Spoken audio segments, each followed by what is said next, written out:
aprisionar ele na Sibéria. Ele não conseguiu fazer isso, e por isso que a guerra está durando até hoje.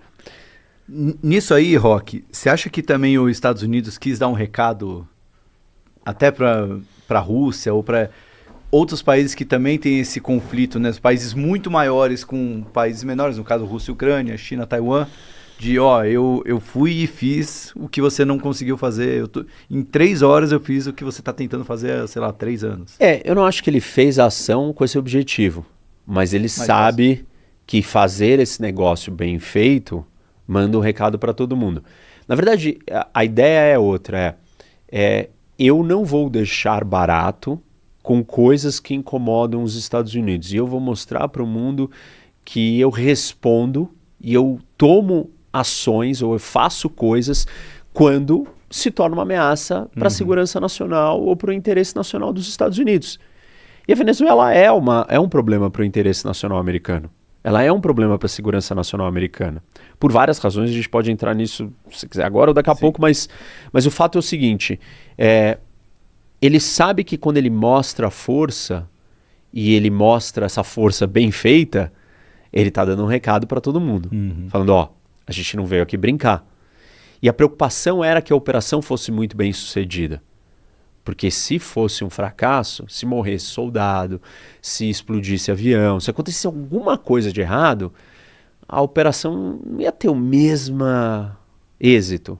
Primeiro porque o ruído interno dos Estados Unidos, né, a população, a coalizão, os aliados do Trump, iam chiar demais.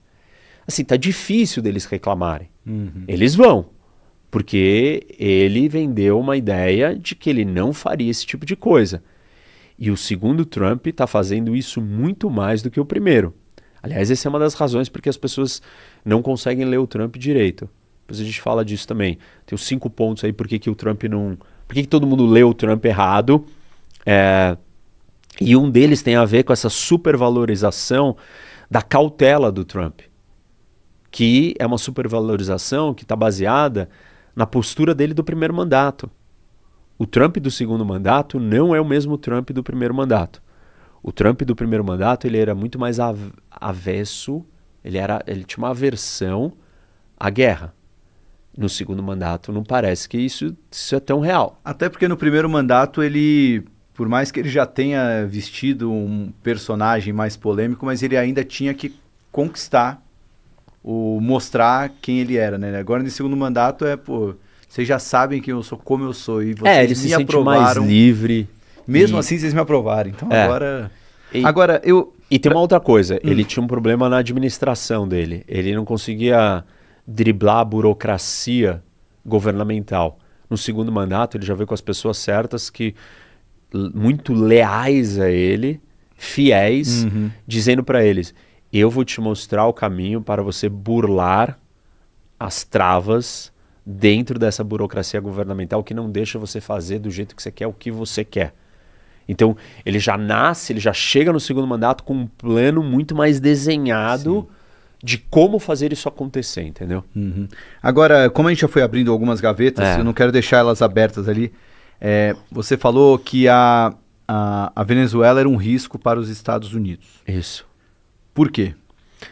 Bom, primeiro vamos começar pelo elemento geopolítico e geopolítica. A gente já falou aqui várias vezes, está aí nos vídeos aqui no canal, aqui no podcast para quem assiste, para o pessoal assistir que não assistiu.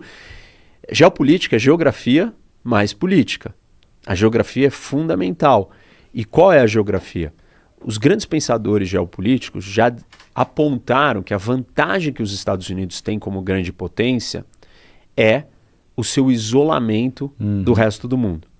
Os Estados Unidos está separado por 2 grandes oceanos e o continente das Américas tem um formato e uma distribuição que não permite uma aglomeração de tropas que fazem fronteira com o território americano.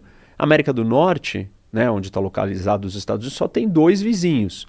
Um é o Canadá, pequeno, e com áreas inabitáveis, e que praticamente é uma continuidade da identidade americana, colonizados pelo mesmo grupo, a mesma história, jamais vai ser uma ameaça. Culturalmente, ideologicamente, no sentido mais amplo de ideologia, E óbvio, porque pelo seu tamanho. E embaixo você tem o México, que por mais que seja talvez uma ameaça, muitos dizem que é uma ameaça cultural, né? Uma ameaça que mexe com a identidade nacional americana, não é uma ameaça plausível ou comparável com os Estados Unidos. E a influência que os Estados Unidos têm sobre esses dois territórios é imensa. E aí você tem um istmo, que é um território muito estreito e fino, que separa a América do Norte da América do Sul, onde você poderia aglomerar muitos soldados e uma força militar capaz de desafiar os Estados Unidos dentro das Américas, somente na América do Sul. Só que a América do Sul ela é intransponível para a América do Norte, pelo istmo, pela floresta amazônica e pela Cordilheira dos Andes. Então é um território que você não consegue atravessar. A única opção plausível para esse problema seriam forças estrangeiras construírem bases aqui. Bases navais em ilhas, bases militares em outros países das Américas. E aí nasce a doutrina Monroe, que diz o seguinte: nós não vamos deixar que os europeus mantenham uma influência sobre esse continente, porque isso ameaça a nossa segurança nacional. E é daí que o Trump resgata essa doutrina, que está se chamando de Donroe, que é de Donald com Roe, que é um colorário, né, da doutrina inicial, que outros presidentes americanos já falaram dela, ou já resgataram ela, ou já quiseram trazer isso de volta. E essa doutrina diz que não tem a presença de forças externas, começa assim, mas é uma doutrina que ajuda a fundar o que é os Estados Unidos. Então, o primeiro papel dela, funda os Estados Unidos. O segundo papel, traz segurança e tira a influência externa. E o terceiro papel expande a influência americana. Então, de muitas maneiras, você troca, né, o papel de proteção para um papel de supremacia ou de hegemonia. Não dá para pensar em doutrina Monroe só falando, é uma proteção para os outros não chegarem aqui. Eventualmente mas depois acaba virando exatamente uma área de influência dos Estados Unidos, uma área de domínio. E aí transforma o continente, então, nesse território protegido. Bom, o que acontece? O Trump, então, olha e fala, quais são os problemas que nós temos aqui, perto da gente? Aí ele começa a reparar que a relação da China com a América Latina é muito forte. A China faz muito negócio, tem uma presença muito grande. Começar quando ele cita o Canal do Panamá, que 2 dos portos ali estão administrados por empresas chinesas, né? Depois ele traz a questão da Groenlândia, aí ele fala do México. Todos esses elementos são para dizer, olha, os nossos inimigos ou rivais, eles estão com a possibilidade de construir bases e ter uma presença muito forte aqui. Só para te dar um dado interessante, o lugar onde a China tem a maior infraestrutura espacial no mundo é na América do Sul. Ou seja, ela tem mais bases espaciais na América do Sul do que em qualquer outro lugar do mundo. Por um acaso, a América do Sul é o lugar mais perto da América do Norte, mais perto dos Estados Unidos. E todo mundo olha e fala, é claro que a China está fazendo isso para espionar os Estados Unidos, e a infraestrutura espacial, a presença espacial é uma das pernas da geopolítica hoje. Então, tudo isso vai deixando o Trump preocupado. Aí você tem um problema de imigração, você tem um problema de tráfico de drogas, você tem um problema de energia, você tem, junto com essa questão da energia, você tem a questão do petrodólar, porque a maior reserva de petróleo do mundo é a da Venezuela. E, de repente, a Venezuela está exportando todo o seu petróleo não mais em dólar, porque tem sanções.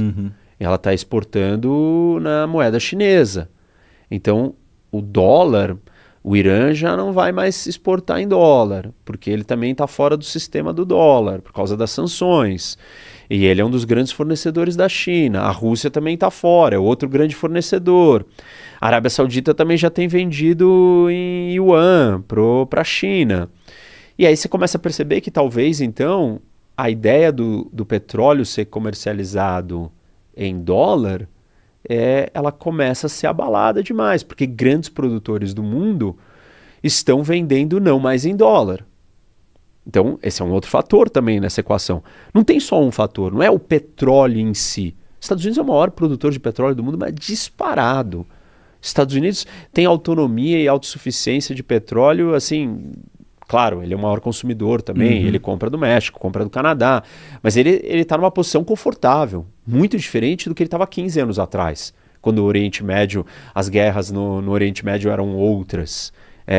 Essa posição não existe mais. Então, tem o petróleo, mas tem o petrodólar, tem a presença de Rússia, China, Irã, Hezbollah, Hamas, Farc, toda essa turma, serviço de inteligência cubano, todos esses grupos, o grupo Wagner, estavam todos dentro da Venezuela protegendo Maduro, protegendo o regime, operando lá dentro, atividades criminosas, Hezbollah com base lá e assim por diante. Então a Venezuela é um grande problema, muito perto dos Estados Unidos. E vale lembrar que os países do norte da América do Sul, eles não fazem parte da América do Sul do ponto de vista de projeção de poder, porque você tem uma grande floresta que separa eles. Ou você tem a cordilheira ou a floresta amazônica. O que sobrou nesse canto de cima não está virado para a América do Sul. Ele está virado para o Caribe. Ou seja, ele está virado para o mesmo mar que os Estados Unidos estão virados. Então, geopoliticamente falando, os países todos do norte, Colômbia, Venezuela, as Guianas, todos esses países do norte da América do Sul, eles não são tecnicamente da esfera de poder da América do Sul. Então eles têm uma influência direta no que acontece nos Estados Unidos. Ou seja, estou aqui elencando todos os pontos que mostram como a Venezuela é um problema e um perigo para os Estados Unidos. É um perigo muito mais pela posição geográfica dela e a relação dela com os outros países do que a Venezuela em si, né? Porque ela... Isso. E até nesse ponto... Não que a Venezuela em si não tenha nenhum problema. Por que ela tem problemas? Porque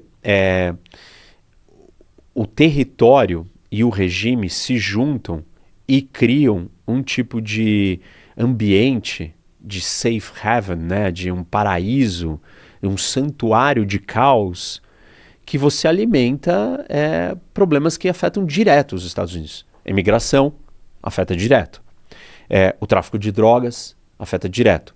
Organizações terroristas operando ali afetam direto. Então, percebe, tem problemas que são causados direto, além da questão geográfica dos inimigos de longe. Que o ponto só que eu ia trazer da Venezuela é que talvez é o que chama mais